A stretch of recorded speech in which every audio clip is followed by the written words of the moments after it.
Hello everybody, and welcome back once again to yet another addition to my journey through One Piece. Today we're going to be talking about the Punk Hazard arc. A really interesting arc, actually an arc that I think will be quite a challenge to make one of these videos for. It's just not really an arc that I feel lends itself super well to the sort of style I do for these videos, so I may change some things, or I may not. We'll see how it goes. Either way, an interesting challenge of an arc, in a bunch of ways, and one that I found quite enjoyable. I've heard from a lot of people that Punk Hazard is essentially almost unanimously said to be the weakest post-time skip arc. A lot of people think it's really bad. For me personally, while I don't think it's up to the standard of Fishman Island, and I don't think, I think there's probably a good chance it'll be the weakest one. I still enjoyed it. I still thought it was quite solid. I think it did a lot of interesting and cool things mechanically, and for setting up foundations and laying the groundwork for future things. It had some great moments, some awesome badassery, some characters that appear just at the right moment for this arc that I really enjoyed. Some cool world building, some nice bits of catch-up that Oda likes to do with One Piece.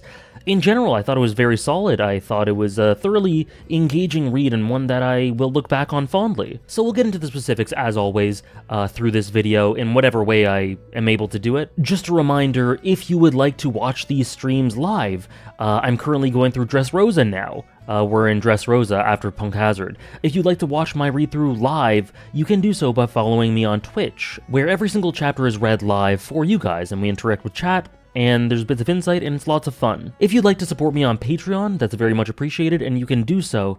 And you can also get early access to the next video, which will be of Dressrosa, maybe part 1, if it's a long one. And there's always a Discord server where you can join to discuss all things One Piece and these videos and my read-through, or even just the current One Piece stuff, and there's much more than just One Piece. I'm currently doing a Naruto read-through, people are discussing that on there, so yeah, join if you'd like. But before getting into the proper review, let's get into some AJPiece comments. There were quite a few amazing ones. These were for post-war, so I'd just like to thank you guys because there were some great ones. Unfortunately, some of them we had to not answer because, primarily because a lot of the things that were said within them, I kind of addressed in my Fishman Island video. There were 2 or 3 comments that I otherwise would have talked about if not for kind of addressing the points that were addressed there at great length in the Fishman Island video. So sorry about that if you weren't chosen, but I thoroughly appreciated all the comments. I read them all. A lot of them were very extensive, so thank you very much again, and please continue. I do read all of them on or off camera in one way or another, so thank you again. First we have one from Bea. So with the main character's backstory finally revealed after 580 chapters, I think it's time to point out the patterns I and others before me have noticed when it comes to the forming of the Straw Hat Pirates. That being, every member of the Straw Hat crew so far has had their own found family before joining. Zoro had Kuina and his master, Nami had Belmare, Nojiko, and Genzo, Usopp had Kaya and the Usopp Pirates, Sanji had Zeph, Chopper had Hiruluk and Kureha, Robin had the archaeologists of Ohara and Sol, Frankie had Tom, Iceberg, Kokoro, and Yokozuna, Brook had the Rumbar Pirates and Laboon, and Luffy had not only Shanks, but Ace, Sabo, and Dadan. Not only that, but each of the Straw Hats outside of Luffy, for obvious reasons, has their own moment of the refusal of the call. Yes, we've talked about this in the past videos as well, and people have pointed it out. I think it's a really cool element of consistency behind the I guess the very human journeys that all the Straw Hats go through in their relationship with being a part of the crew. And to add to that point, it's often that attachment and love for their family of choice that keeps a soon-to-be pirate king crewmate from deciding to follow their dreams, to set out to sea and, kind of metaphorically, to come of age and become their own independent person. In this moment, either because of Luffy's actions during the arc or because of the encouragement of the aforementioned loved ones, but usually it's a mix of both, they decide to leave their old family behind and become a part of Luffy's family. Yeah, it's a really cool, consistent feature of each of the Straw Hats' journeys with Luffy. And, adding on to that, I guess Jinbei has a refusal to call as well, with all the stuff he has to do with Fishman Island. So I really like that, because it makes it pretty multi-dimensional in terms of it just not being, okay, let me join, there's no sacrifice whatsoever, or there's no experience with a family prior to this, which would make joining the Straw Hats a sort of gigantic reprieve or watershed moment that they really need. This commonality between all the Straw Hats always, I think, benefits the dynamic in one way or another, and I really enjoy that. And I don't have too much to add aside from that, but one of the most important things about this that I really like is that there's this air of inherent understanding that immediately, once you become part of the Straw Hats, you have these bonds with one another because you just understand each other. We've all had this family, we've all had a refusal to call, we've had very similar difficulties, and because of that, we have this commonality and we understand each other. And I find that quite beautiful that without words, without exchanging any monologues or anything like that, a new member joins and it's understood they are one of us. Not just in name, not just under the flag, not just in ideals, but in experiences, and I really like that. It adds to the kinship. Super Shampoo says, by the way, YouTube has now rolled out the usernames now turning to ats, so some of these may be different than they were before. I'm just reading what's in front of me. So, Super Shampoo says, as someone with brothers, one thing I really appreciated about this arc was how it conveyed Luffy and Ace's brotherhood and how ugly brotherhood can be. Although they meet as brothers, I like how it takes some time before they become friends. There are things that Ace and Sabo do in this arc that my brothers have done, like the tough love Ace gives Luffy combined with his desire to not look weak in his presence. It also helps that they're not related. They don't love each other because Garp decided one day that they were brothers, rather they are brothers because they love each other, so it's even stronger and more real than if they were blood brothers. I don't know if I'd say that it's more real. I think there are a lot of variables that can go into the nature of actual blood brothers, but I think the most important thing, that the sentiment of this comment, is that brotherhood is, like they said, like Super Shampoo said, brotherhood can be very ugly and flawed, and in some ways toxic even in some facets. It can be painful. It can be sad, tragic, rage-inducing for one or both of the people, but at the end of the day, there is something that ties these people together that is so beautiful and beyond words, and in life and in death afterwards. Luffy will never forget Ace. Ace will always be a part of him, and I think that was established not even when Ace died protecting Luffy, not when they all set sail, but I think just even when they hated each other, or when Ace hated him initially. Maybe hated is the wrong word, but you get what I mean. All the way back in this flashback, I think something was established here, and it could never be shaken afterwards. And to your point, I don't really think that this could have been as powerful if Ace was immediately his friend. I like the fact that Luffy had to work for it. I felt bad for him, I felt awful for him, and, you know, was it good of Ace to do what he did? No, but it was really understandable, it made the characters better, it made their dynamic more layered and rich and nuanced, and it was great. So, yeah, they are absolute brothers, and despite not being linked by blood, I don't think you can find a stronger bond between two people anywhere. This is a really cool one from Sir, who says, the explanation of hockey doesn't make you remember about something? Pirates are a great man of the sea. They have a body hard like stone, the eyes of an eagle, and a voice that tears the sky asunder. First mentioned by Dr. Hirolook on Drum Island. I have to ask, what was your favorite piece of foreshadowing so far? Love your One Piece videos. I can't really say I rank my foreshadowing, but since you mentioned it, I really love this one. I think it's really awesome that you can see a lot of the breadcrumbs that sort of formed the foundation for what hockey would become earlier.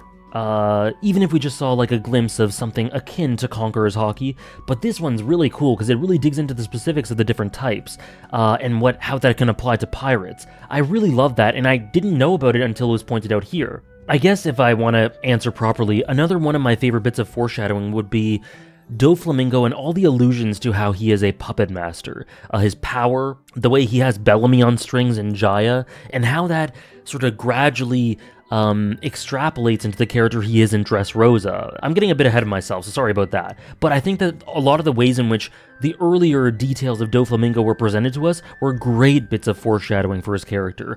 In case you can't tell, in case I haven't made it clear, he is a phenomenal character, and I'm in love with how he's designed. I can't wait to read more of Dressrosa.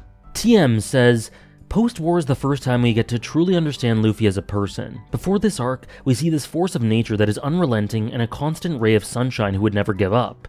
But after both Ace's and Sabo's deaths, Sabo's death? I don't know about that. Thank you for not spoiling. We see the real person behind that force of nature since crucially we never hear Luffy's inner monologue. In reality, Luffy's trying to do the best with his situation, but at his core he's still this profoundly lonely kid. This is why he's ready to die for his friends, and why, before Ace's death, the thing that hurt Luffy the most was when Usopp left the crew. It explains why Luffy was ready to let Usopp back in, even if it meant Usopp walking all over him and his leadership. It explains Luffy's reaction in Sabaody, which honestly resembles a panic attack in my opinion. The fact that Oda made it halfway through his series without truly showing us who our main character is shows how supremely confident he is in his story. The main thing I really want to draw attention to here is that, I love the detail. I talked about in the post-war video how Luffy said he didn't want anyone to go away again. Speaking of Sabo, and how he wanted to carry out his crew in the future when he was a little kid. And how tragic it was that in Sabaody, everyone was taken away from him, so it must have hurt 100 times more than we originally thought. But holy shit, that really does put another layer on Usopp leaving. Here, it wasn't that he was taken away from him against his will. Here, he had literally, maybe in his eyes, failed so much as a captain that because of who he is, someone left him. Someone went away because of him, because of his actions and his ideals. And though he held strong to them, no wonder he didn't smile for 20 chapters or whatever it was after this. Because the way in which he approached these situations, as much as he might have thought it was the right thing to do, and it was the right thing to do, caused Usopp, one of his best friends in the world, to leave, to go away. It was him. So the culpability there, taking into account the backstory, is unbelievable. And I'm really glad that you point that out, because that is just... that makes Water 7 even better. It makes Usopp and Luffy's dynamic and their fight and their reunion even better. Rue did has a comment, and just the main thing I want to draw attention to is something very sweet. It's a very beautiful and on-point comment about how human and flawed and nuanced and rich Usopp's journey is, the character journey. But at the end of it, they so kindly say, "Thank you for your reviews. Honestly, I used to dislike Usopp. It's only thanks to you that I like him a lot now." And I just want to say thank you so much for telling me that, because, as always, my goals through my streams and videos and anything is to help people better appreciate the story that we're talking about. That's essentially my goal. That's all it is. If I can make you appreciate something a little bit more, I feel proud. And so, from you disliking Usopp to liking him a lot because of the way in which I gush about him, that's awesome. That makes me more appreciative than words can really say, so thank you. And thank you for letting me know, because it really, as a content creator, these sorts of things, learning these sorts of things that you've positively impacted other people's experiences, it's hard to articulate how valuable that really is. And for the last one, Crazed Eraser says, "I'm so happy that you agree that Jinbei's tough love and Luffy remembering what he still has to fight for is the best chapter in the series. I'm a weekly reader, fully caught up, and that same scene has been my favorite since it happened, and still is my favorite moment. And Jinbei shoots up the ranks of favorite characters for a lot of people because of that, but I don't hear a lot of people talk about the whys. I personally believe that he's done the single best thing for Luffy out of anyone, in snapping him out of this dark depression and self-loathing. Arguably, Shanks motivating Luffy at the start could be higher, but I think it is what Jinbei did. He did much more than save Luffy's life. A lot of people have done that through the series. In Marineford alone, pretty much all of Whitebeard's crew, Buggy, Kobe, Law, Ace obviously, all worked together in some way to save Luffy's life, Jinbei included, almost sacrificing himself for Luffy like Ace did.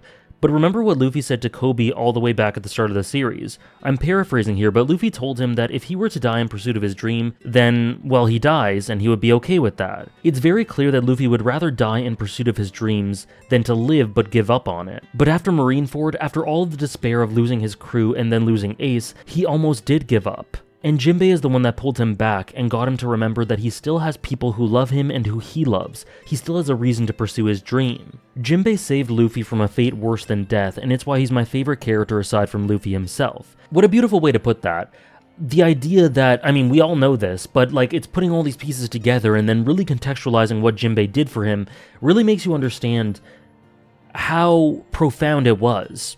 Luffy is someone who has always been principles and ideals over life. It's more important than life. And in a lot of ways, that is indicative of his idea of what a true pirate is.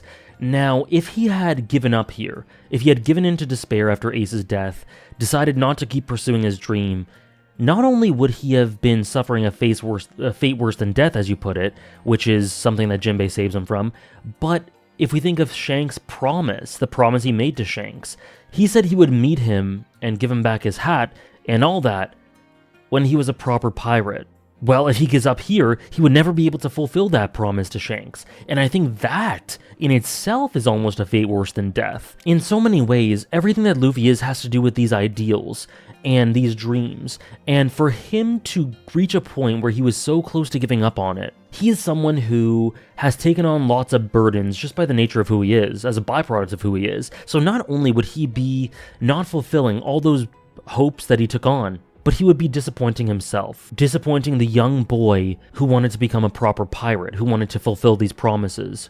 And that is something that I think Jinbei realized that he wouldn't be able to stand, and so that is why this tough love is so important. Jinbei is an amazing mentor character, and I cannot wait for the day he joins the Straw Hats. He'll add such a beautiful dynamic and element of maturity. Thank you so much, guys. Those are some great comments, and just to let you know, if you want your comment to be entered in a future video, just use the hashtag AJPiece, and it'll be entered into a pool to be read aloud. So, Punk Hazard, like I said earlier, heavily stated, from my experience, to be the worst post-time skip arc. A lot of people just weren't interested. I noticed my view counts on Twitch actually went down quite a bit, especially in comparison to, like, Marineford. A lot of people just aren't too interested in re-experiencing this, I realized, and a lot of people just don't find it to be too enthralling. And while I get that to a degree, I mean, I don't think this arc is as good as Fishman Island, like I said, or Skypiea, or Water 7, or Sabaody, or the best arcs in the series, Marineford, Water 7, and Enies Lobby, whatever. It's not to that standard, but that doesn't mean that I don't think it's solid. That doesn't mean that it doesn't have substance, and some cool ideas, and some really interesting mechanical stuff. So let's talk about it. There's tons of insanity, there's tons of great character moments. Bringing Smoker and Law and having them be central to this arc was really genius in terms of, like, these are two of the first characters that would come to mind in terms of non-Straw Hats that I would love to see re-enter the story. So using these two at this moment was perfect in terms of pacing and prioritization.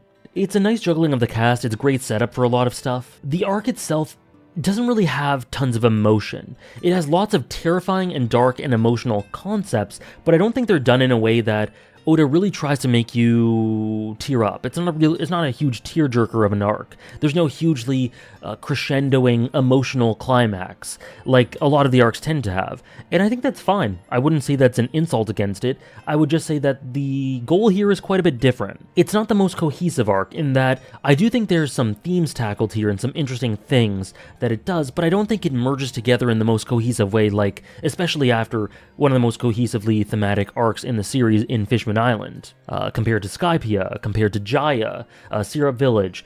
It's not nearly as thematically potent and focused and streamlined in terms of putting it all together in a sort of mosaic as those ones, but it still has some things to say, and it still does a lot of mechanical setup like I talked about. Now, Law is a star here like I kind of alluded to. He's elevated hugely here. He's not only smart, but very heartfelt as well. His dynamics with the crew are great, and we'll get into the specifics of that, but Law is just a huge highlight.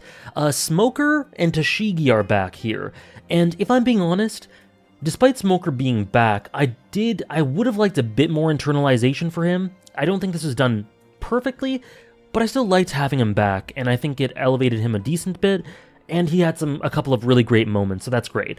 But Tashigi is one of the unexpected stars. She had some fantastic material.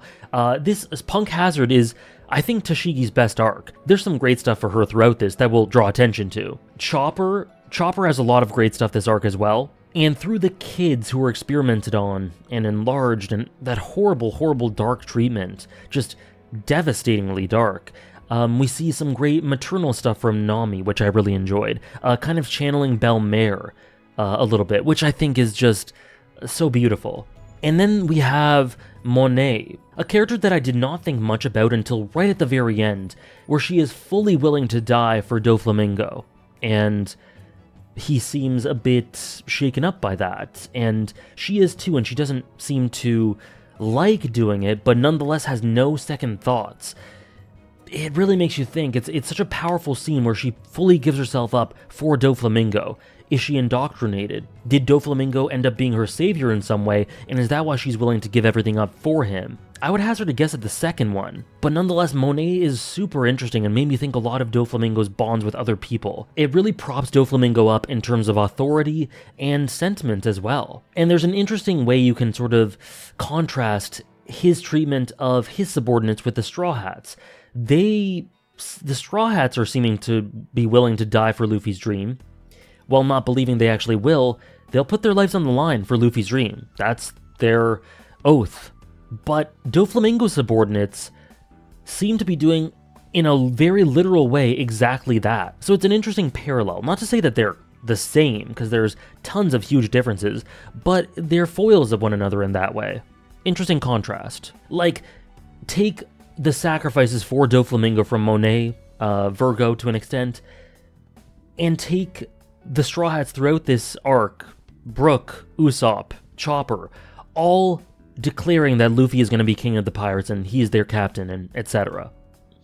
It's a cool parallel. Now, stylistically, the Straw Hats I found in this are a bit more, since the time skip actually, there's been moments of course, but I've noticed that the Straw Hats are 2 arcs in now, 2 hefty arcs, 50 chapter-ish arcs. The Straw Hats strike me as being tackled in a much more subtle and underlying way. They don't have the gigantic character arcs that we've seen for, like, Usopp. There aren't hugely prominent Straw Hat bits throughout the arc. Instead, they're there, they're interacting, they have a central focus, of course, but they don't seem to be the primary focus of the arc a lot of the time. It seems that to me, maybe I'm just making this up in my mind, but I do feel I've observed this. The Straw Hats have a bit of a lesser, they're a bit more in the background for other elements of the story to shine, which is not good or bad, it's just a stylistic thing, and I'm interested to see how I feel about it going forward. Now, in terms of themes, we have an antagonist here, Caesar, who is fine. He does the job. He's what he needs to be. He is malevolent. He is downright evil. But I think he is a bit of a commentary on the nature of the dual-sided nature, being redundant with my wording there, but the dual-sided nature of discovery and innovation and unknown. The dark side of discovery, when it is taken to unsavory ends, when people get carried away by it for personal gain or whatever. In that way, a lot of this arc has to do with that, and sort of how exploitation, how science can be exploited for selfish means to horrible ends. In that way, Caesar is a great foil to Chopper, and that's why Chopper, I think, is great in this arc. So there's this dark science, there's also the nature of greed. A lot of this is done for greed. On the Grand Line, we were introduced to a lot of greed, but in the New World now, we see that it ramps up even more. There's this selfish pride, this greed, this dark science. It all integrates with regards to Caesar's antagonism. Then there's also this blind loyalty sort of thing. Caesar's men are very blind to him. They have this blind loyalty to him because he saved them once upon a time. And because of that, they can't really bring themselves to think of him as a traitor or someone who would betray them, despite him literally doing it. In addition to that, we also have a lot of the Navy who, upon seeing Virgo's betrayal, just can't really stomach it. We also have this, I don't know if the loyalty is blind, but genuine, very much loyalty to Doflamingo from his subordinates. Luffy's crew, for him. That one isn't blind, but nonetheless. The idea of loyalty and the different types of loyalty, it's tackled a lot in Punk Hazard. And there's this one line, last thing here, that Law says. He just drops this to Tashigi. And what he says is that the weak do not get to choose how they die. And I'll just let that sit there because we'll talk more about it down the line in this review. But that introduced a theme to me that I think may not be central to Punk Hazard, but was pretty underlying throughout, since he said that, and may be a factor in his character going forward. So we'll stick a pin in that. Now, getting into the story chronologically, we have entered the New World. The crew find themselves in a bunch of hijinks where they're eaten by a fish that's eaten by a bigger fish, and they escape it, and it's just general fun crew stuff. We see some whales in the midst of this storm that look like Laboon, and for a second Brook thinks it's Laboon. Very heartbreaking.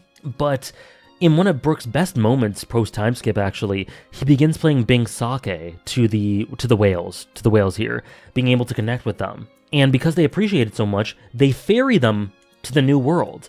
We reach the surface of the water. There are these gigantic torrential thunderstorms, and it looks like a literal apocalypse, but this is just a New World. What a slap to the face in the best possible way. The New World, torrential, But this is what they signed up for, this is why they're here, and they will tackle it head on. There's fire, lightning, storms, water, blizzards. That's the duality of One Piece right there. That is the challenge they take on, juxtaposed by their beautiful smiles as they take it on with confidence. Robin smiling, Nami smiling, they all know they are ready for this. Unlike 2 years ago, they can take this challenge head on. I'm so sorry, this portion that I recorded, the first few minutes of it got corrupted, so you're gonna have to, the next 5-6 minutes or so, maybe a little bit less, there won't be any visuals for it. Sorry about that. It'll come back in about 5 minutes, but there was some weird problem with the recording. Not a big deal, hopefully. I'll let you guys know when the recording's back. So the Straw Hats get a distress call on the outskirts of Punk Hazard, and they get it from someone who is in the middle of being attacked by a rampant samurai, and then it gets cut off. And something that you hear during the call is that it's very cold. The person says it's very cold, which is odd because the bits we see of Punk Hazard are full of fire and lava and volcanoes and all that. It's very hot, so it's really confusing at first.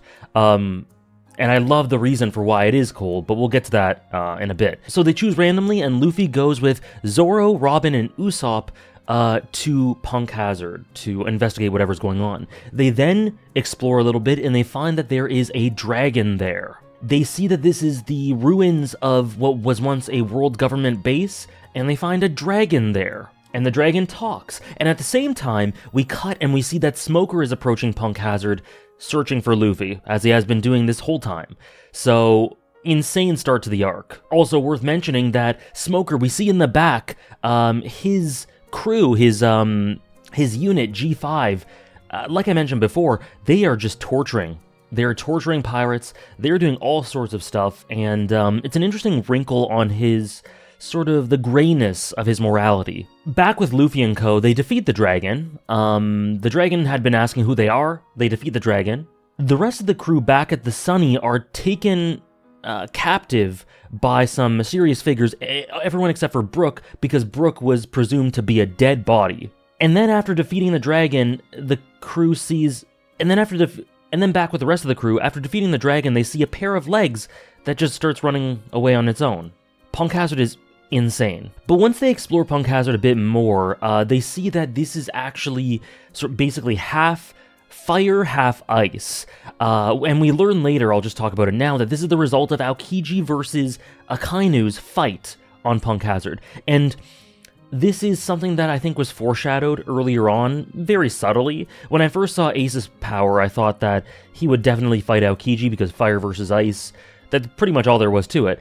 Ace died, and they did kind of come to blows a little bit at Marineford, but Akainu versus Aokiji is a much more understandable sort of clash. Akainu being full of powers of magma, and Aokiji powers of ice, and them having totally different views on how to approach justice and how to go forward with the world government. So it just made sense that those two were bound to come to blows, and they did here off-screen. And it was so powerful, it was such a monumental battle, that the island is still reeling from it so long after they fought. It has taken the shape of their two powers. As they're discovering this, Usopp sees a glimpse of some harpy lady, who ends up being Monet. And the rest of the crew, the other half of the crew, when they're taken in captive, they meet a head of someone named Kinemon, who is searching for his son Momonosuke, who has been taken here at Punk Hazard, who's been taken captive. And right here is when I basically realized that Law would be central to this arc, because a pair of legs cut off, a head cut off, and not dead, and not bleeding, that is Law's power. This side of the Straw Hats try to escape, and in doing so, Frankie blows up a door and finds that there are a bunch of giant children here who have been experimented on for who knows what purpose.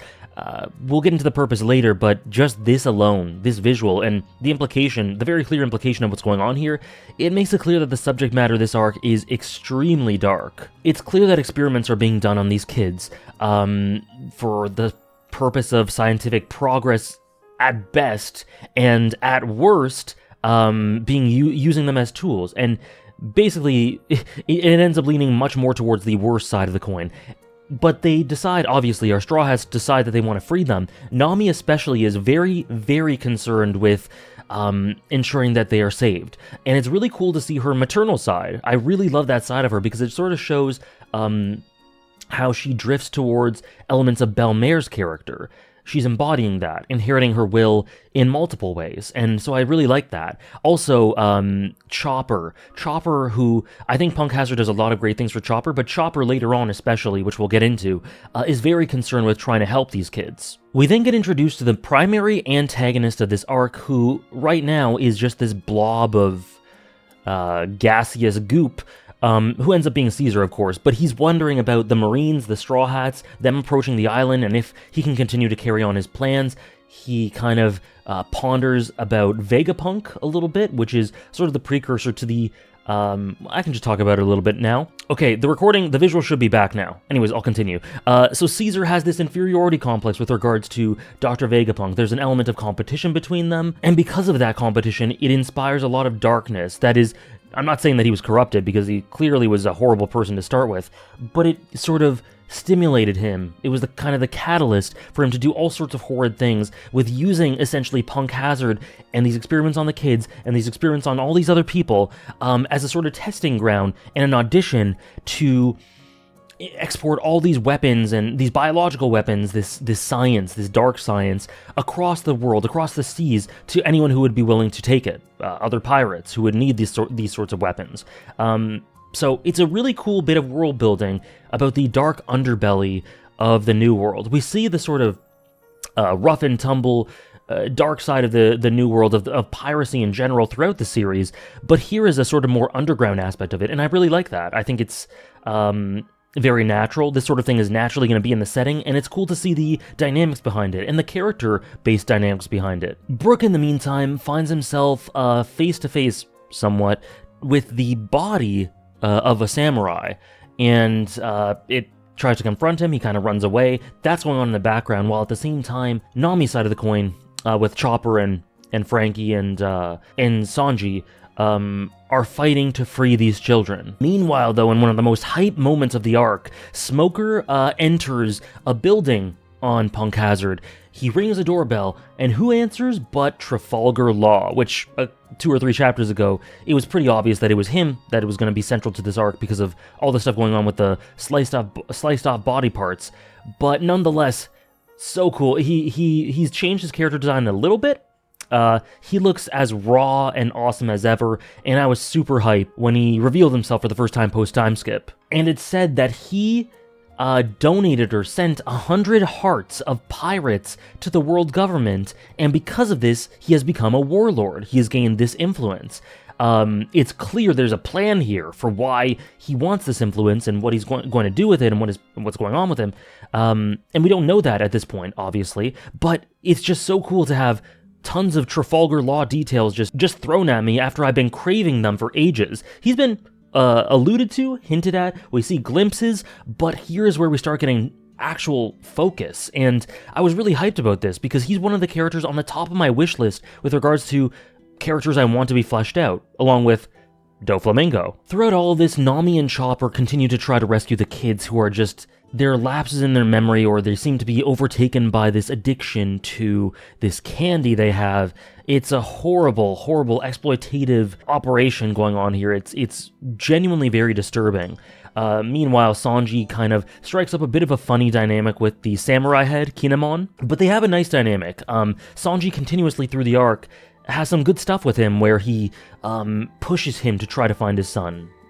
Challenges him in a very empowering way to achieve his goals. But this side of the crew, Nami, Sanji, Chopper, Frankie, while they're trying to help the kids, they burst through a door and they come to the room where Law and Smoker are confronting each other. Smoker, who wants to pass through. And in the midst of this, Law uses his room power, and it's this amazing, phenomenal spread, one of my favorites in the whole arc. Law is just... he strikes me as one of those characters, in shonen or just in media in general, because I know where his character goes in part, and I know there's substance to his character. He's one of those characters that, in my opinion, people can look at him and choose not to look deeper, because on the surface of it, he's just cool and raw and badass, and he has a great design, and you could easily dismiss him as being popular and liked simply because he's cool. He's awesome.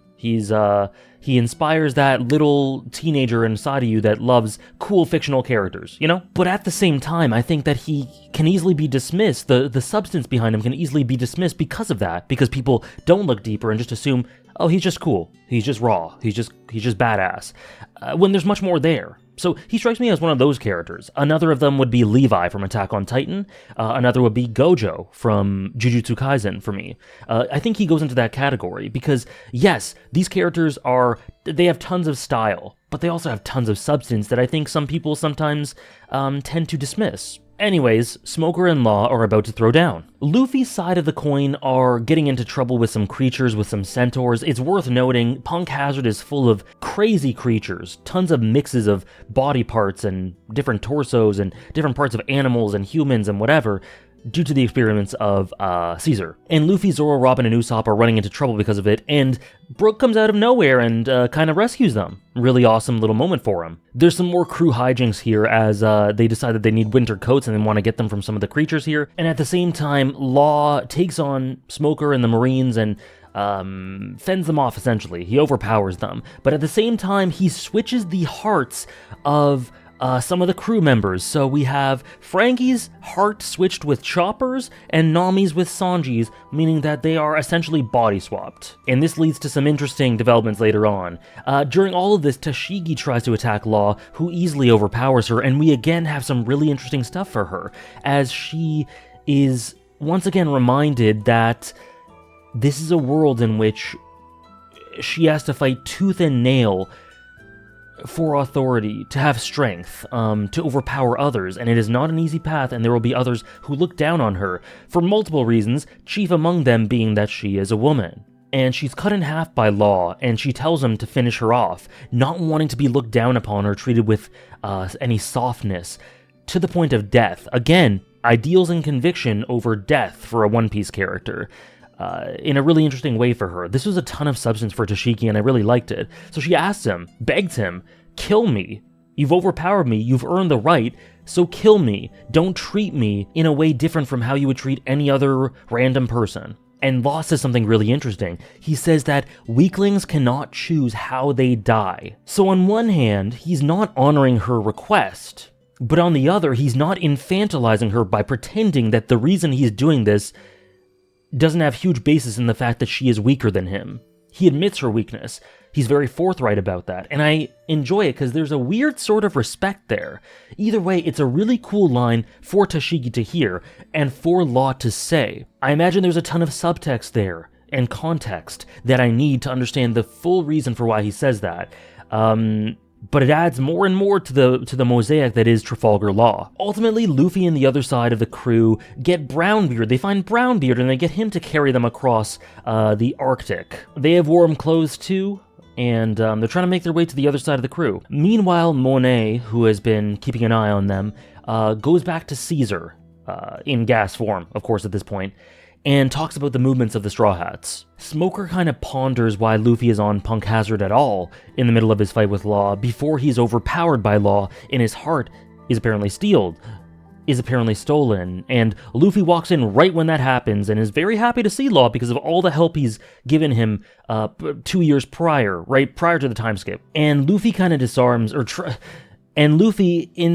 mentions to the rest of the Straw Hats all that Law did for him, and Law is very sullen and he doesn't really return the affection. But Luffy is unperturbed, and he says, I trust you. You're a good person for doing all this. I don't really care what others think about you. I don't really care about how pirates need to keep up this veneer and should be fishy of each other. I trust you.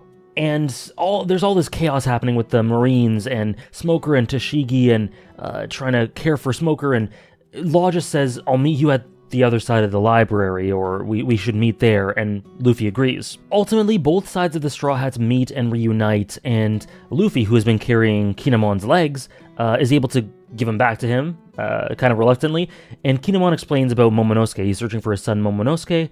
He was cut into three by Law. He's a samurai of Wano, and I don't know if it's here or later, but they also talk about the fact that he's looking for someone named Kanjuro, as well as Momonosuke, which would end up being much more relevant later. But anyways, I don't think it's introduced here, but it's worth making note of regardless since we're here. And At the same time, Smoker and Tashigi's bodies are switched as well. Oda plays around with this. Oda has a lot of fun with this. I don't have much to say about it, aside from it being that there's a lot of nightmare fuel as we see Frankie and Chopper's body. Never want to see that again. Sanji does some things with Nami's body that she's not a fan of, and I'm not a fan of. Smoker doesn't really respect Tashigi's wishes to stay covered up a lot of the time. Oda has fun with it. He jokes around with it, but I don't have much to say about it. It's a thing that he introduces, and it's a thing that he puts in there for fun. Don't have too much to say about it though. But at the end of this chapter, 663, Law faces up to Caesar. We have this lovely scene, this really good scene, as we go to the Marines, who are now sort of regrouping, even with Smoker and Tashigi in opposite bodies, and Smoker, they're wondering about what's going on with the children. Smoker says that, essentially, he doesn't trust the higher-ups. He never has. That's been a consistent factor of his character that I really love. And he says that one consistent thing about mankind that you can always count on is that they will always have darkness, greed, selfishness, and because of this could be a big explanation for why things are the way they are on Punk Hazard.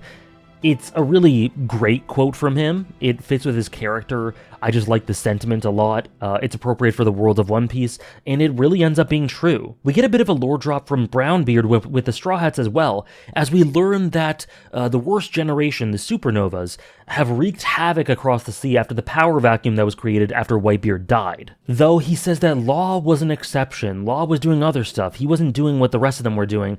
But the likes of Kid, for example, are just wreaking complete havoc and bloodshed and violence and pain.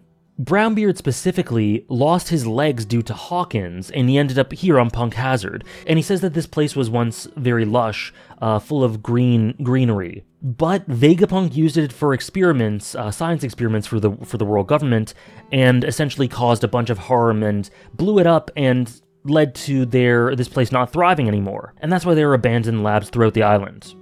Because of this, there were toxic fumes everywhere. The toxic fumes caused those who inhabited the island contact with it, caused them to lose access or neural function in their lower limbs. But then after this, two saviors came along. Firstly, Caesar, who made the place livable, and second, Law, who was able to switch their bodies around to give them lower limbs that they were able to use. And then back to the present time, Caesar says, we're going to use a centaur as a test subject for some unknown test, and the centaur ends up being a failure, and they're disregarded. So, bit of an insight into the type of person Caesar is if we didn't know already. I mean, we could already read between the lines with what's going on here, but more and more gets revealed and enriches the character as we go on. And after all of this, Smoker, knowing of Caesar, says if he's here, he needs to be stopped. Now the Straw Hats kind of try to decide how to take things from here, but meanwhile, all the kids start dropping, fainting, getting very weak, and Chopper learns that it's because they're addicted to this drug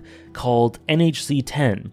Now, this is what I alluded to earlier, and this is what's so upsetting, so disturbing, so exploitative, so abusive, and it really helps to teach us the type of person that Caesar is. It immediately dismisses him in terms of morality, which allows little bit of freedom with Oda to use him in a bunch of ways that he sees fit. So Caesar can, for example, this is a very good tool with regards to villains or antagonistic characters that are morally depraved. For example, Hisoka in Hunter x Hunter. Hisoka's morality in Hunter x Hunter is immediately dismissed. We immediately learn that this guy is not someone that is being advocated as this paragon of virtue or morality. In fact, he is quite the opposite. And because of that, Togashi had tons of fun with him with regards to the depraved things he did throughout the series, in which we could look at things he did and go, God, this guy's disgusting.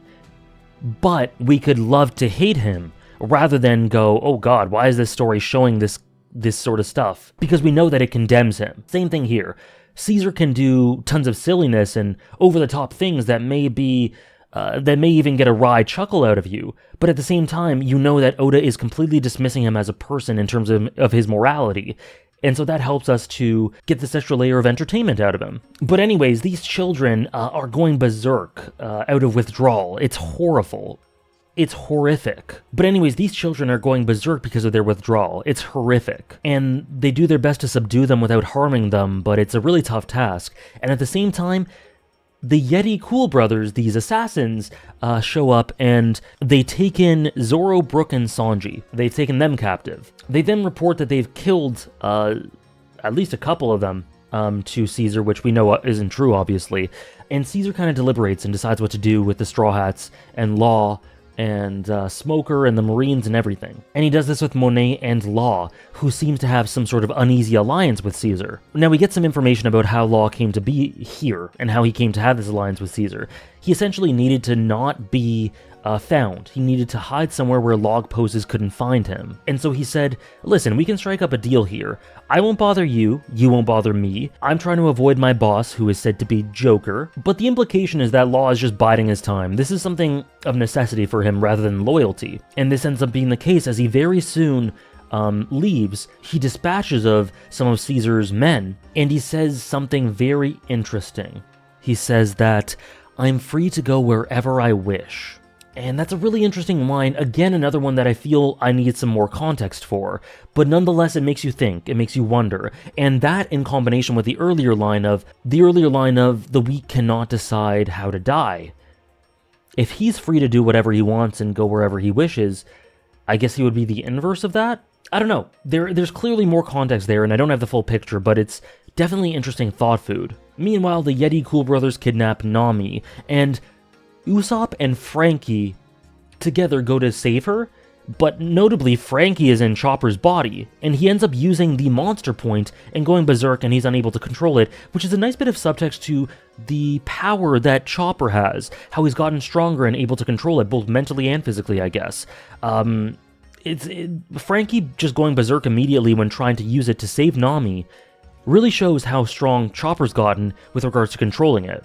Anyways, Luffy wins, and he catches up to Law, and then Law in this moment makes an offer to Luffy saying, we need to defeat one of the 4 emperors. That is his plan. Now, I'm just going to take a pause for a second because chapter 668 has a cover here that is really, really indicative and confirms something that was very, very subtle, but that I noted in my post-war video, and that is that in this cover, we see a grave, the graves of Whitebeard and Ace. And on those graves are freshly laid flowers. Someone's clearly been visiting these graves. And on Ace's grave are 3 sake cups, just like Luffy, Sabo, and Ace used to have. I mean, that's as much a confirmation as you need that Sabo is alive. And I figured that out given the lines of dialogue in post-war, and I was almost certain there. I think this confirms it.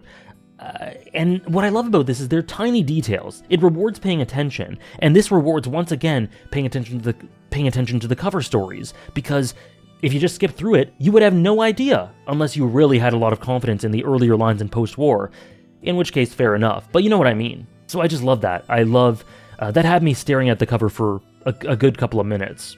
Anyway, Sabo's clearly alive with Dragon. But anyway, yes, Law says to Luffy, let's take down one of the emperors, and Luffy goes, hell yeah, let's do it.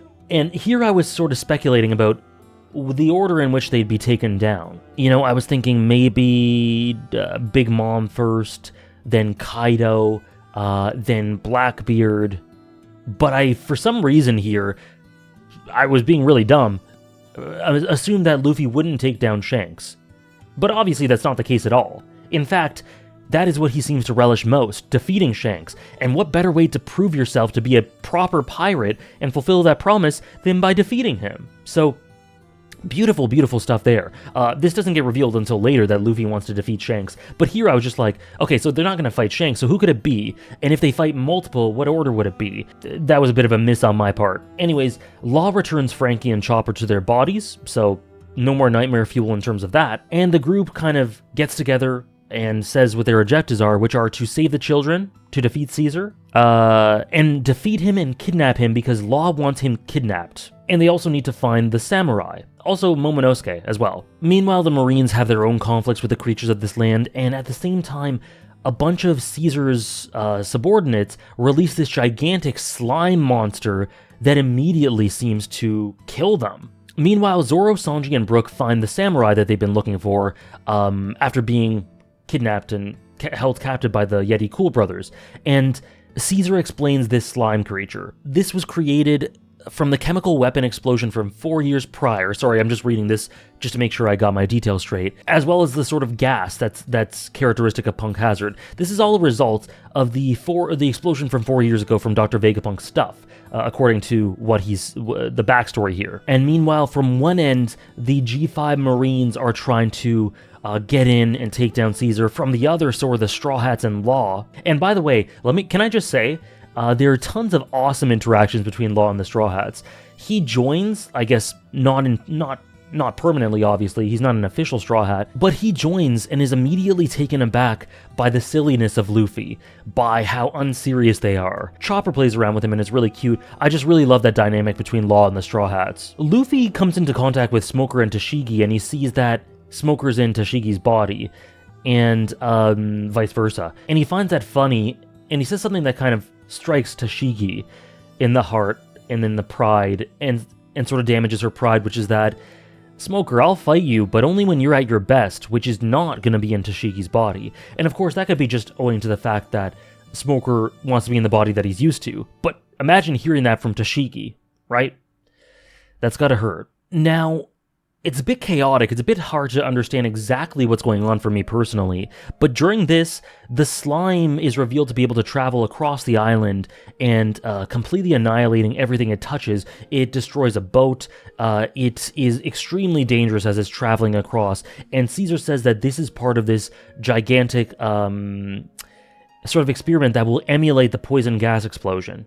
Again, something of an audition. Right after explaining all this though, Luffy immediately grabs him. Now, it is absolute chaos. There is hellfire, slime hellfire raining everywhere, and it goes into this lake, and the samurai's torso drops into the lake, and Sanji and Nami's body goes for it and tries to rescue it, which is really admirable to his credit. Now, Law, under this new alliance, with Chopper alongside with him, sort of undercover, goes with Monet through this lab, saying that he'll need her to do what he needs to do. Caesar and Luffy kind of square off, but Luffy has, despite being immune to a lot of the poison, I think it's said because of Modulin, he collapses and seems to be overpowered by Caesar. And meanwhile, to double the agony, Law enters a room and immediately finds himself doubled down, and he sees this shadowed figure of a man that he knows. He knows this person. And this is revealed to be Virgo, who is a really interesting sort of double-crossing figure working for Joker. And he has this quirk of food being stuck to his face, which I found hilarious immediately. I find it to be a fun little gag that doesn't really, because Virgo's quite a serious character. And yet he has this element of silliness to him that, due to his character design and some silly things he says here and there, you might fear would take away the tension, but it really doesn't. It works really well, and Oda is able to maintain this serious tone around him despite that, so that's cool.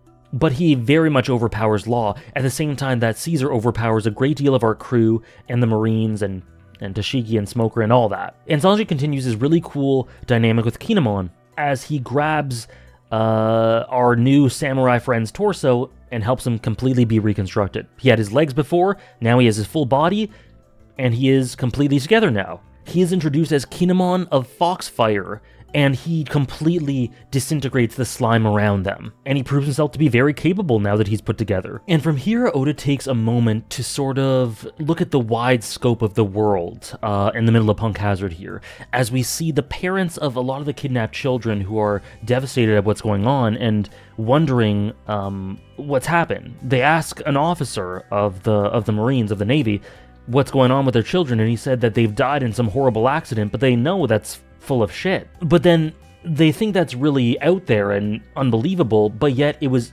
that information was given to them by someone named, that was fed to the officers that's telling them these things by someone named Officer Virgo, who is known to be very trustworthy, so they're like, why would he lie? Back at Punk Hazard, we're with Chopper and Nami and Usopp trying again to help the children, and again we see that belle mare maternal instinct with Nami. But then they're confronted by Caesar, who needs to use them for their function. Now Kinemon attacked the slime and held it back, but it didn't completely defeat it. It didn't completely defeat all of it, and it is now re-emerged and formed into this sort of lizard thing, and it continues to chase them. And so they retreat, Kinemon and Sanji and everyone else, they retreat back into the lab. And in one of the labs, in one of the rooms, Luffy, Smoker, Robin, Tashigi, Law, Frankie, I think that's it. They're all taken captive. They're all tied up, and it's so funny because Luffy's very lighthearted about it, and he's like, "Whoa, this is kind of nostalgic. This is kind of like Alabasta, where we were captured together, talking with Smoker." And it is kind of nostalgic. It is kind of sweet in that way. But you just look at Law, and he has the most deadpan, sullen look. He's like, what the hell did I do getting myself involved with these people? It's lots of fun. His dynamic with the Straw Hats, it's great. But then Virgo says to them that they're all going to die, and all their deaths are going to be reported as accidents. And here we learn that Joker, who Virgo reports to, Joker, who Law is trying to avoid, Joker, who Caesar reports to, and Monet and everyone, is Doflamingo. Now, this, in hindsight, is obvious, but as much as I've been able to predict certain things that would happen far down the line with One Piece, for some reason this completely passed me by. I had no clue. I wasn't even trying to guess who Joker was. I'm just like, oh, interesting. I'm sure we'll find out more later. But Joker, the Jester, the sort of role that Doflamingo has in the One Piece universe, it all makes sense, and I'm sure lots of you guys figured it out immediately when they talked about this Joker character. I didn't, though, and it led to a great realization once it did happen, so I'm not mad about it. But the integration of Doflamingo into Punk Hazard, amazing. The implication that Doflamingo and Law have this dynamic, which is not something I ever foresaw, amazing. So brilliant, awesome setup and foundation laying for future arc stuff in right here. But it also, in and of itself, substantiates characters like Law, Doflamingo, Virgo, Monet. Usopp and Nami fight what seems to be this uphill battle to try to save the kids as they just rampage in withdrawal from these candy. Again, super upsetting.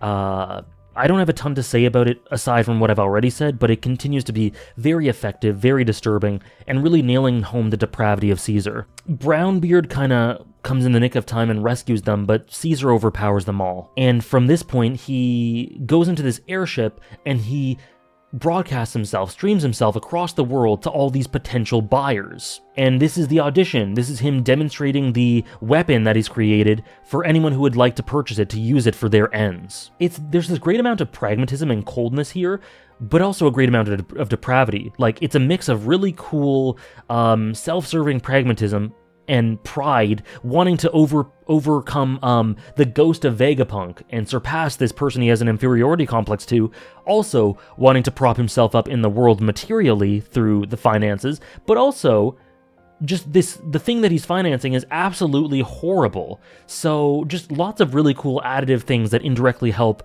show us and form this picture of who Caesar is. It's not like it changes anything, but it just enriches it. And all these shadowed figures, one who's introduced as a captain says, ooh, this looks kind of interesting.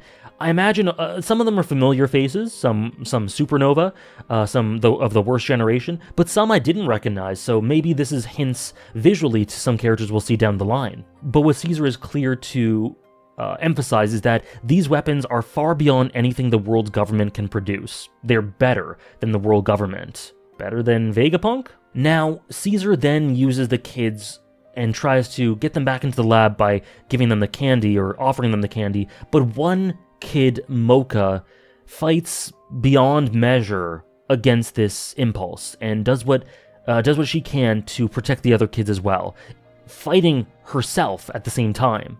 And she screams for help from Nami and Usopp. And Caesar knows that Law is double-crossing him. He says that it was kind of small brain of him to give him his heart as part of their contract.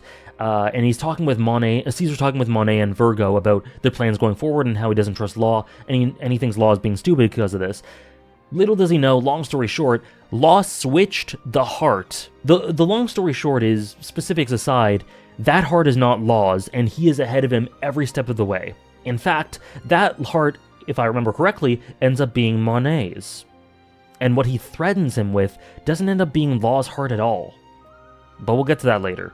It might not be Monet's. So, like I said, some of the minutiae of the plot and the little back and forth and the manipulations, I might be forgetting them a little bit, so apologies if I'm wrong, but the sentiment of it overall is clear. Caesar goes back on stream. He's not AFK anymore, and he says that after feeding the this candy, this bait to the smiley, which is the slime, it'll become a Shinokuni, a stronger poisonous weapon gas compared to what was happening 4 years ago on here. That Vegapunk did. The stuff that Vegapunk did. The slime then eats this candy, and it basically turns into its gaseous form and disintegrates. But in this disintegration, it spreads everywhere. And we see that an apple that's just laying there nearby turns into a devil fruit. So this is a mechanism of what's going on here that could cause a whole market of stuff. This sort of devil fruit industry, trade, economy beneath the table. That is a really cool element of it that I didn't really realize until now. And Caesar's men are overtaken by this gas, and they are frozen and completely carbonated, like they are almost turned to stone, it looks like, but they're just completely frozen and they die like that. It's horrifying imagery. Caesar threatens to harm Luffy and co. with the gas as well, and essentially their backs are against the wall. And Chopper wonders, undercover, what he should do, but he receives a note from Law that says not to do anything yet because things are under control. And Law then tells Luffy that the plan continues. This doesn't change anything. Just in general, Law's ability to take charge and remain calm and keep the original goal in mind, despite all of this, is really admirable. We then learn, as we once again see throughout the entire world of people viewing this broadcast, that some of the worst generation have allied together. Kid, Killer, Apu, and Hawkins have formed an alliance. And for this counterattack that Law alludes to, he puts Smoker and Tashigi back into their original bodies. He puts together a plan with Frankie. The Straw Hats are trying to avoid the Shinokuni, the gas, and Usopp and Nami are on Blackbeard, or Brownbeard, excuse me, and everyone essentially congregates together coincidentally in the middle of the lab as they ready the counterattack. There's a great spread as everyone comes together. It's really cool. There's great congregation, and that is the foundation and the jump-off point for their counterattack. I love it. As we see Smoker, Luffy, and Law, the three of them together looking amazing, this unlikely alliance ready to take on Caesar. Sanji and Nami are back in their original bodies as well, by the way. It's absolute mayhem. Some characters try to find an escape route, others think of a plan for how to actually take on Caesar, for avoiding the Shinokuni, for fighting against Caesar's subordinates. All this stuff is going on. Lots of parallel threads, and Luffy decides that he's going to take on Caesar. But what I love in the best Zoro post-time skip moment so far is Luffy's going after Caesar, and Zoro goes, didn't he defeat him already? And he says to Luffy, take him seriously. You need to know and remember and engrave in your heart what is riding on you as the captain of this operation, of the Straw Hats and of this operation. And Luffy goes, yeah, like, I gotcha. This is his first mate role. It's the sort of thing he should be doing to remind Luffy of the responsibility he has and to take things seriously because of the stakes. And I love it. Like I said, it's my favorite Zoro post-time skip moment so far. Luffy apologizes. He's glad that Zoro was there to check him. And he says, yeah, I'll take him seriously. And he shows off this new move as well as he takes out a bunch of Caesar's men. Now Caesar evades them and locks off certain parts of the island so that they can, so that he can strategically try to make it so that the gas will take out a bunch of his enemies, a bunch of his adversaries, as they chase him further. And ultimately, in a very sobering moment, to save Tashigi, a bunch of G5, who are these people who have done some terrible things, but nonetheless, a bunch of G5 sacrifice themselves, one of them with a thumbs up to save Tashigi, their commander. And it's an interesting and complex moment because I don't like these people. They've been shown to do horrible things. But yet, I care about Tashigi, and I care that she is so moved and feeling such loss because of their sacrifice. So it's a really effective way to use these men. And again, it's horrifying imagery, as Tashigi has to see these people she cares for sacrifice themselves for her, as well at the same time of feeling inadequate herself and maybe unworthy of that sacrifice. There's a lot there for Tashigi, in this arc and in that moment in general. It's really great. Now, of course, this doesn't take out all of the G5 Marines, and they're being penned back, but fighting back at the same time, and then Virgo arrives, and it's horrible as we see them blindly celebrate that their leader, their savior, has come to help them before he quickly takes them out. and quickly overpowers Tashigi. And like I mentioned earlier, a big theme of this arc is sort of blind loyalty, manipulated loyalty. People having loyalty for figures that don't actually have their best interests at heart, or are manipulating them, or are blindsiding them in some way. We see it with Caesar and his subordinates. We see it more later on. We see it here with Virgo and his, and we see it later with Doflamingo, though that's a bit different. And it's an interesting dynamic with Luffy, in contrast, Luffy and the Straw Hats. Now Sanji comes to try to save the day, this self-detrimental chivalry to try to save Tashigi. Smoker, Luffy, Law are progressing more, and interestingly, Caesar gives the order to open the doors such that you allow the gas to enter the place that Virgo is. So he would be exposed to the gas and he would die, which is really interesting. Very... again, lots of sacrifices. But then, sorry, excuse me, I said Luffy, Smoker, and Law. It's just Luffy and Smoker here. They eventually make their way to Caesar, and Smoker's a little disappointed that Virgo isn't there, so he can't give him a piece of his mind. But Luffy immediately punches Caesar, and it isn't like the Bellamy punch or the Wapple punch or the Charlos punch in terms of impact, but it was pretty damn satisfying. It didn't have that thematic weight to it, but it felt good. Monet kind of watches as Luffy fights against Caesar, and Smoker continues his journey to try to find Virgo. And Monet eventually, after a little bit of a skirmish, holds Luffy back while Caesar escapes and continues his plan. And what she says is that Joker, Doflamingo, will kill her if anything happens to Caesar because of his plans. And so we see that a lot of what Caesar's doing is not necessarily completely for himself. There are elements of it for himself: the pride, the authority, the inferiority complex, material means, but a lot of the material gains he would get through this audition, and the smile fruit, the devil fruit stuff, is part of Doflamingo's plan. And so Monet says we can't let anything happen to him, because of the loyalty she has for Doflamingo. It's a really unique dynamic here between Doflamingo and these people, and the foundations are laid here. Virgo and Sanji are fighting, and Virgo fractures Sanji's leg. It's not going very well for him. And Law reaches this place called the SAD room, and Virgo says that he's about to unleash hell on the world. Virgo leaves Sanji. He leaves the fight, and he contacts Doflamingo, who is at Dressrosa, and we get this brilliant spread of Doflamingo kind of man-spreading on the phone, really easygoing, being attacked by by someone from his family called Baby 5. This beautiful woman who easily gets smitten, whose potential partners Doflamingo continuously brushes off and disposes of. But it's an amazing spread.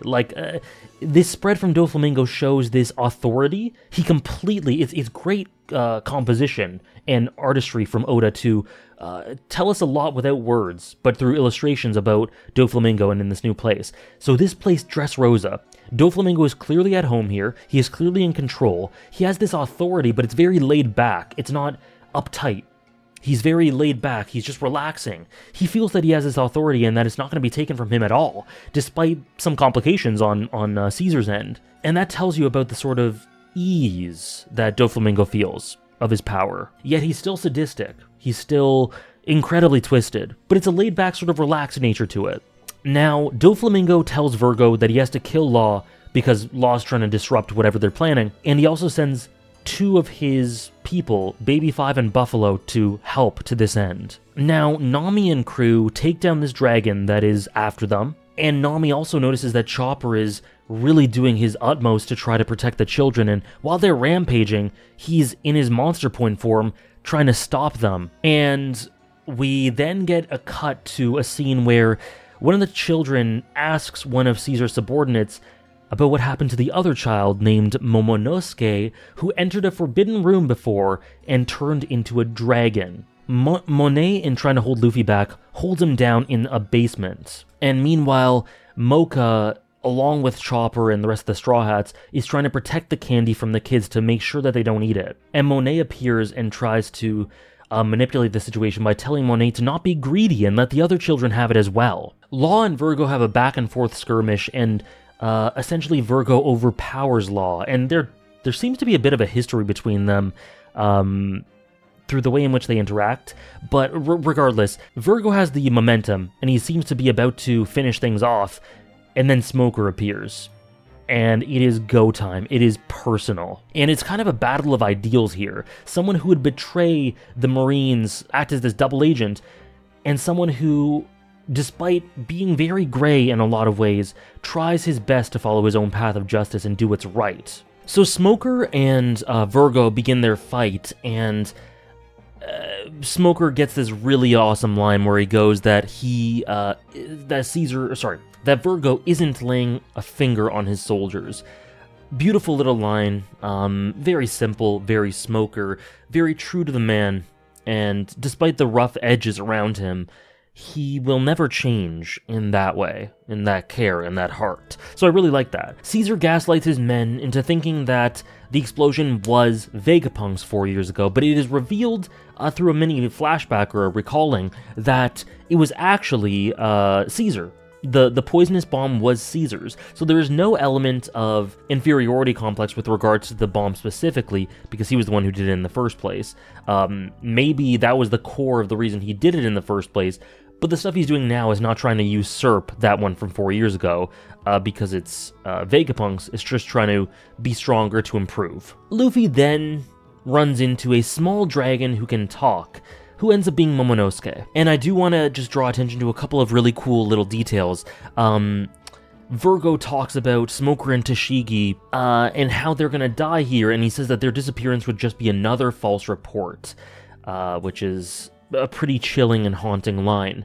Also, it makes sense that Smoker was unaware of all these under-the-table things that were happening with Virgo, considering he just joined G5 to get closer to Luffy. He didn't join right away, he didn't have his roots embedded in G5, so it makes sense that he wasn't completely aware of what was going on. Momonosuke then explains to Luffy that he turned into a dragon because he ate a fruit from Caesar, and also that Caesar is planning to kill the children within 5 years if his experiments continue going on. And Oda really gets across the trauma here. Momonosuke gets a sort of vision of Doflamingo, like just a flash, a mental image, and he is immediately obviously really scared about that, really traumatized, really taken aback. He takes flight, and Luffy grabs on, and they go on their way. There's a lovely little moment as Usopp is separated from Luffy and Zoro and just kind of worrying about Luffy in general. And Usopp thinks about Nami and the other groups, the other members that they're separated from, and he wishes he could protect them. But then he thinks about Zoro and he's going, I feel comfortable that he's there and he can protect them, which is very sweet. Kind of alludes to other times throughout the series where Luffy was very comfortable because Zoro or Sanji were with the others. So just a nice little touch. All these different fights start kicking off. There are like 4 or 5 different perspectives, and they're all fighting their respective battles. The one I want to make note of here is that Monet and Zoro start fighting. In the midst of this, there is some very heartbreaking flashbacks from Mocha about the time she shared with kids in the past, how Caesar manipulated them, and Mocha just wants more than anything for them all to be free, and Mocha will do what she can to make that happen. Throughout Punk Hazard, there are a lot of, there aren't huge Straw Hat moments, there aren't a ton of them, like, for example, Usopp's moment in Water 7, or Luffy in Arlong Park, or Nami in Arlong Park, or Sanji and Baratie. There aren't big, sweeping moments like that in Punk Hazard, but there are little moments to help progress along the Straw Hats' relationships and remind you that they're there, even if they're a bit more underlying so far. So another cool one is, in addition to that Usopp one I talked about with him and Zoro, is Sanji. He's with Tashigi's underlings, and he kind of explains how him and Zoro differ in terms of motivations. Meanwhile, Tashigi finds Zoro with fighting Monet in this sort of monstrous snow form, and Tashigi wants to fight Monet herself, and Zoro goes, okay, whatever you want to do. But Monet quickly overpowers Tashigi, and Tashigi's struggling big time. Again, she seems to struggle against all odds, and she consistently finds herself coming up short. It's a very sad sort of lot in life so far for Tashigi. Zoro has to intervene, and he cuts Monet in half, but doesn't finish the job, doesn't kill her, and Tashigi sort of chastises and criticizes him for not killing her, because she's a woman, and talks about his soft touch with regards to that. And Zoro kind of brushes her off, but then Tashigi kills Monet herself. And Zoro kind of plays it off like, I knew you would do it.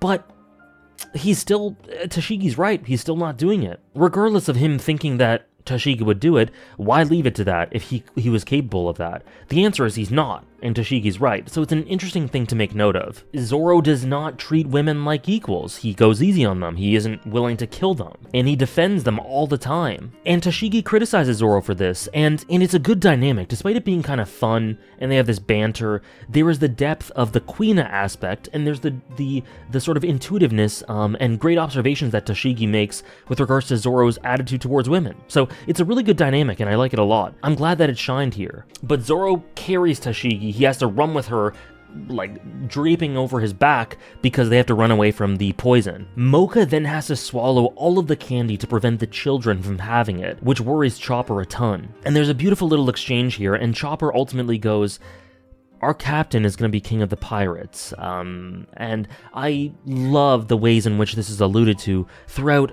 all of Fishman Island and again in Punk Hazard.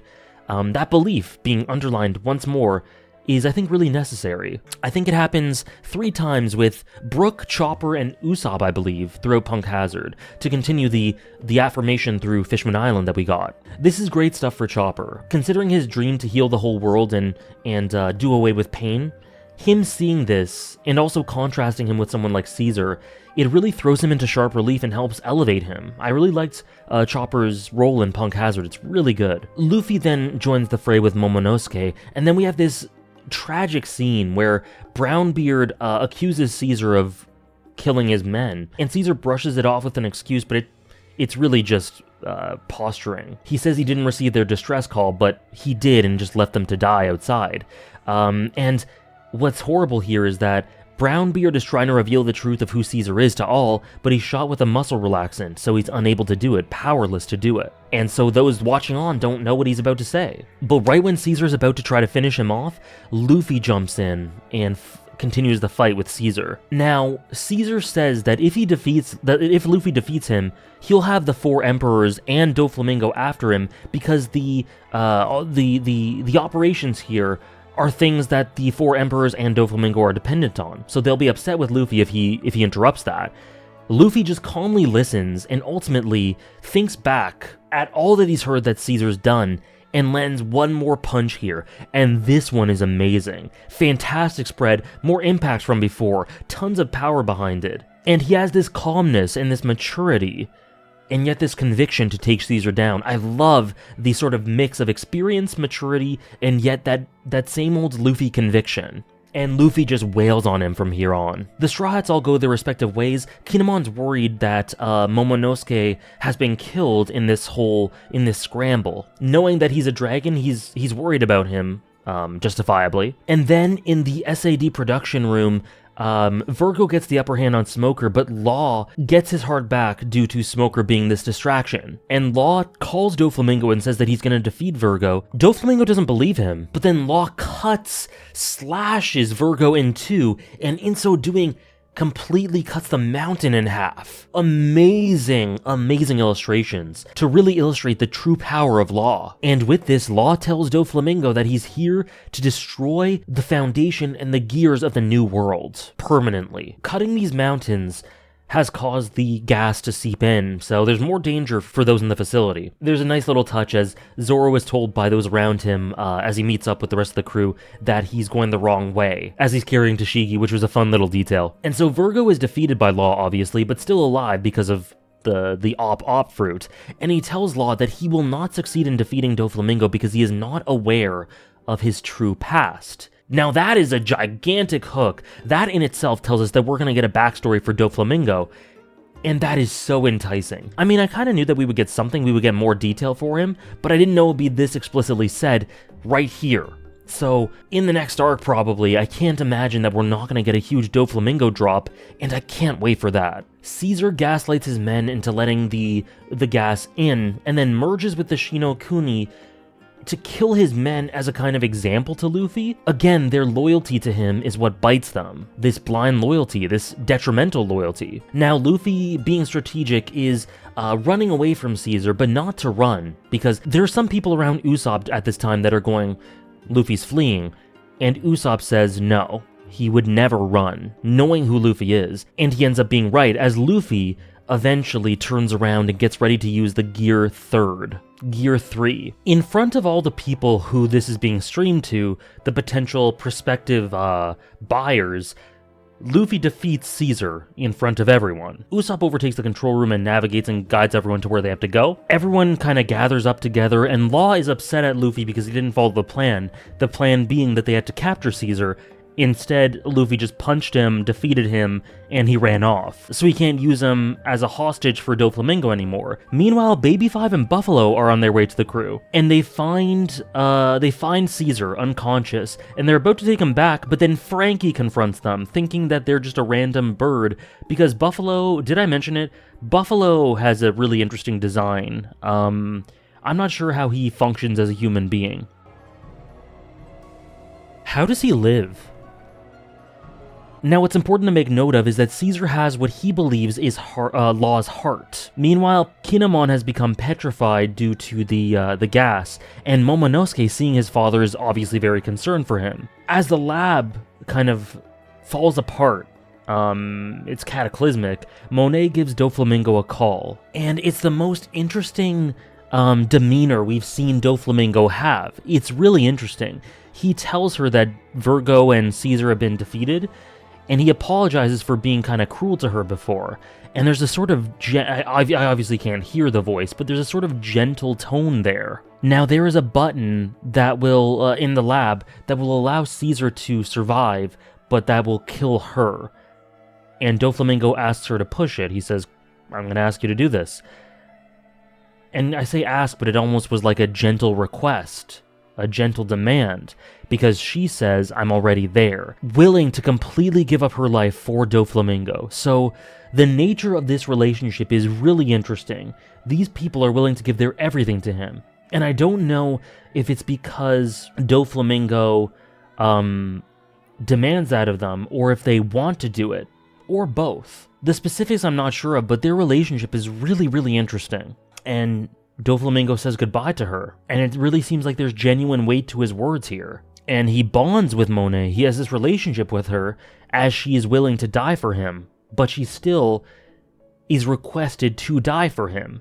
And that's interesting. Frankie still continues to battle with Baby 5 and Buffalo, the Straw Hats and Kinemon and Momonosuke, and everyone, the Marines. They're all escaping Punk Hazard, or the crumbling lab and mountain. And Caesar, thinking that he has Law's heart, stabs Monet's heart. That is Law's sleight of hand, and it stops Monet from being able to do what Doflamingo asked her to do. And knowing this, Doflamingo decides, I'll do it myself, and he flies to Punk Hazard himself. And he is desperately sad. There are a couple of panels where he looks extremely sad. Now, is that for Monet? Is that for he sees part of his dream slipping away?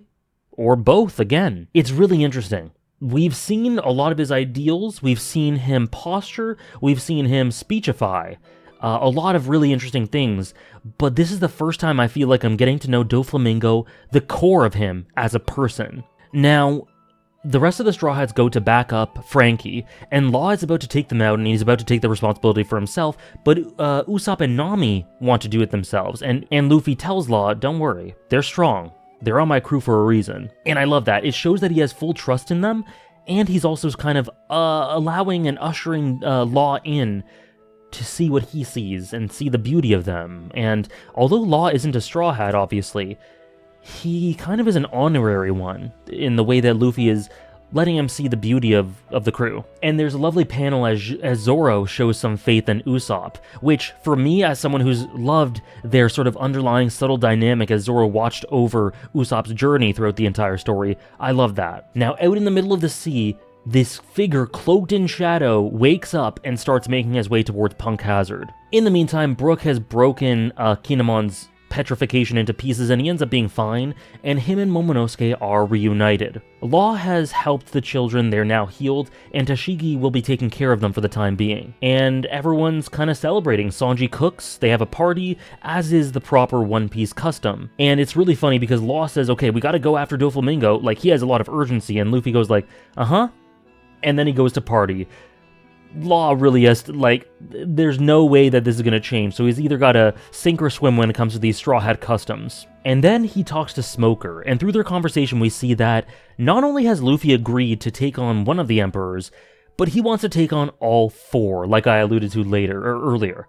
So, the order of which, if I were to predict the order that they'll be taken down, I would imagine, I know Kaido's part of Wano, so I would say Big Mom first, Kaido second, Blackbeard third, Shanks fourth. And that's not really considering the fact that there may be more, maybe after Big Mom's taken out, someone else replaces her. I don't know. But of course Luffy wants to take them all down. He's Luffy. Of course he wants to take out Shanks. And we see a quick flashback as Law tells Luffy not to underestimate the four Emperors because they had been previously of trouble for Whitebeard. And Luffy, in his new matured state, I don't think he's ever going to take people...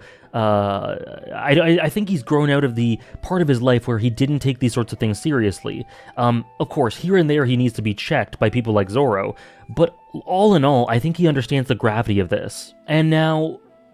in the present, G5 and the Straw Hats say farewell, and it's really sweet because all these Marines who have grown to like the Straw Hats are pretending that they despise them. They put this line down, and they're like, you better not cross it, and they're being very defensive. They're withdrawn. They're not reaching out to them. And they say that it's because if they were to, they might come to love them, and they can't do that. Not considering who they are, not considering who the Straw Hats are. What's beautiful is that this line is drawn, and then it's redrawn so that they're on the same side, just for this moment. And it's a beautiful little ephemeral moment.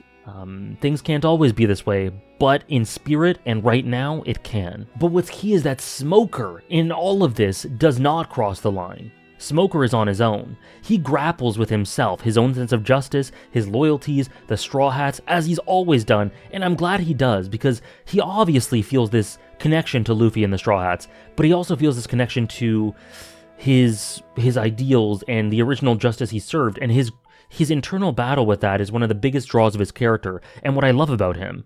I'm sure he feels a lot of what his men are feeling, but he also has, as the leader, has to think about his image in a lot of ways that Garp does in Marineford. He has to think about his image and what it would mean if he were to do that, and also he doesn't know himself if he should. It's just a lot of great detail in the tiny details for Smoker, which I really appreciated. Now, Doflamingo eventually runs into Baby 5 and Buffalo, and he learns that they've failed to get Caesar, and he forgives them, saying that they've only been doing their job. But then Law calls him and says that I will give you back Caesar if you give up on being a warlord. I might have been mentioning the four emperors as warlords.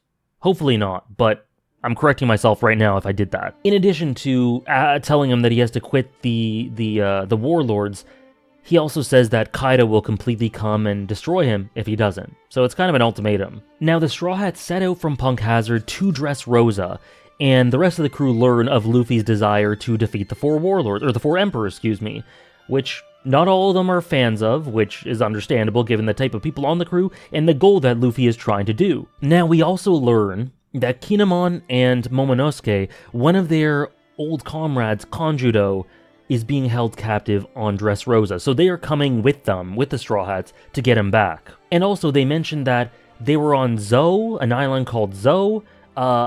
It was named, so I imagine that's going to be important later on. So, just making note of that too. Meanwhile, Doflamingo attacks Smoker and the Marines on Punk Hazard. He confronts him, and Doflamingo demands that he tell them where the Straw Hats are, but Smoker doesn't, saying he doesn't know. And he calls Doflamingo by the name Joker, making it clear that he knows his role in all this. And in response to this, Doflamingo is about to try to kill Smoker, but he's interrupted by none other than Aokiji, who, having lost against Akainu, is now Kuzan. And he calls Smoker an old friend, and he tells Doflamingo to lay off. There's this amazing fight between Aokiji, or I guess I gotta call him Kuzan now, and Doflamingo.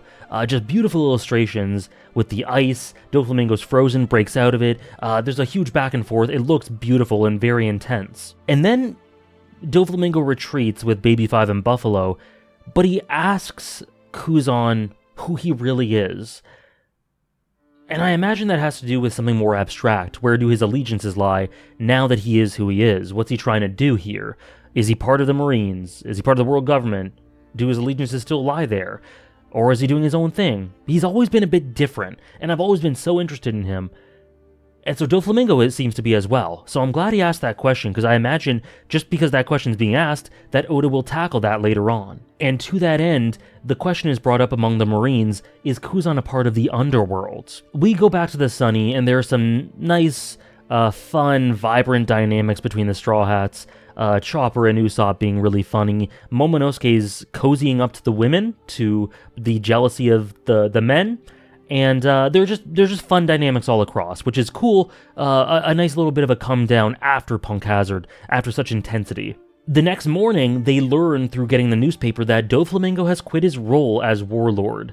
Law's ultimatum seems to have worked. And it's reported that the Heart Pirates and the Straw Hat Pirates now have an alliance, which we already knew. But then there's also that Worst Generation alliance that the Straw Hats learn of, and the Heart Pirates learn of here. And all of this is considered to be a huge threat and statement of intent to harm, intent to attack, intent to go on the offensive towards the world government. It's a lot of posturing, but it's definitely looked at as offensive. And we go back to Dressrosa, and Doflamingo is just kind of vibing. He's just kind of sitting there in his quarters.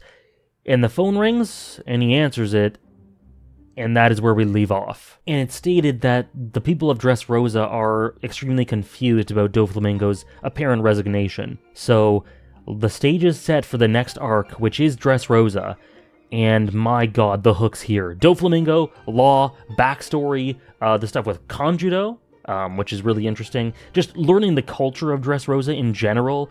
A lot of foundations laid with other characters. There is so much there. There is so much to see, so much to theorize about, and so much to sort of sink your teeth into. And it is set up so beautifully through Punk Hazard. So this is a good arc. I enjoyed it. There were lots of hype moments, lots of awesome team-ups with, it was great to see Smoker and Law again. It was the perfect time for them to come back into the story. It does a lot of setup. It explores the nature of the darkness of science, the darkness, the exploitative nature of research, and the unknown for pragmatic, selfish means in a dark world. Amazing Tashigi stuff as well. Great to see her again, and a welcome reminder that she is a great character. And there wasn't a huge thematic focus. There wasn't this huge end point, this big message like a lot of One Piece's arcs tend to have. But nonetheless, there were some interesting thematic notes here and there. Like I said, the blind loyalty, the darkness, the selfishness, the greed of science, of Caesar, stuff like that. And it worked for what it was, but it really was, at the end of the day, a foundation-laying arc. It wasn't a ton of a story in and of itself as much as telling some little stories, introducing us to some concepts and characters, and laying foundations for the bigger arcs down the road, I assume. But all in all, Punk Hazard was a lot of fun. I would give it a solid 7 out of 10, which I guess puts it in the, second half of One Piece arcs towards the bottom, but that doesn't mean that I don't like it or anything. People told me that it was this really low point in the series, and while it doesn't reach super high, I still think it played its role quite well. It was very functional, it was very fun. It isn't masterful, but it's decent. I enjoyed it. Caesar was pretty cool. The themes of greed and ambition, a lot of the art was awesome, the concepts, the world building, it was all really well done. And I feel like it'll stand the story in good stead. It did a lot of the heavy lifting for what I imagine the later arcs to build off of. Anyways, that is my take on Punk Hazard. I hope you guys enjoyed. It is a hefty arc, a bunch of chapters, almost 50 chapters, but I was thoroughly entertained throughout the whole thing. And now we get to my character ranking. Now for the character ranking, there have been a couple of changes. We've had to push some people into the honorable mentions and out of them. So for the honorable mentions, we have Kalgara, Iceberg, Mary, Hiriluk, Rayleigh, Akainu, Shirahoshi, Hody Jones, Arlong, Mihawk, Tashigi, Hancock, and Frankie. Frankie and Rayleigh have dropped down into the honorable mentions. Tashigi has been added into the honorable mentions, so a little bit of a shake-up there. And then for the top 25, number 25 we have Aokiji/Kuzan. Doflamingo, who's entered the top 25 for the first time. he's been consistently just been this character who I thought like, oh, I could really love this character. Like, he has all the traits, so once he starts getting substantiated, he's gonna shoot right up there. He's in here now, just through the little bits we got here, the little bits of substance, and I imagine Dressrosa, if it delves into certain things with regards to him, he could shoot right up. But anyway, for right now, he's number 24. Sir Crocodile's 23, Roger is 22, Sanji's 21, Law is 20. He's entered here and shot up a little bit too. It was cool to have him here, but we didn't get a ton of the core substance for him either. Yet it was awesome to have him. I love the interactions, and if we explore more of him down the line as he's with the Straw Hats, he could shoot right up too. Chopper is number 19, Fisher Tiger number 18, Blackbeard is 17, Smoker is 16, Wiper is 15, Brook is 14, Nolan 13, Buggy 12, Jimbei 11, Ace 10, Vivi 9, Garp 8, Shank 7, Nami 6, Zoro 5, Robin 4, Usopp 3, Luffy 2, and Whitebeard 1. So a lot of that unchanged, but a bit of a shake-up on the bottom end of it. I have a feeling Dressrosa is gonna completely turn this list upside down, but that's what I got for now. Thank you guys so much for watching. Another long one. Thank you for sticking with me. I hope you enjoyed. There's a bit of a break for this one, considering I had a bit of burnout. The next one might take a little bit of time as well. I'm just trying not to push myself a ton, but we'll see how it goes. I'm currently, like, Dressrosa seems to be a really long arc. I've only just started it, but I don't imagine I'll be done anytime soon, so the video for that, I might just be restricted in when I can record it. And if you want early access to that video that I'm talking about now and haven't done, but will be out once this is out on YouTube, if you want early access to the Dressrosa review, you can get it. You can watch it right now by becoming a $5 patron. You can get it through early access through that.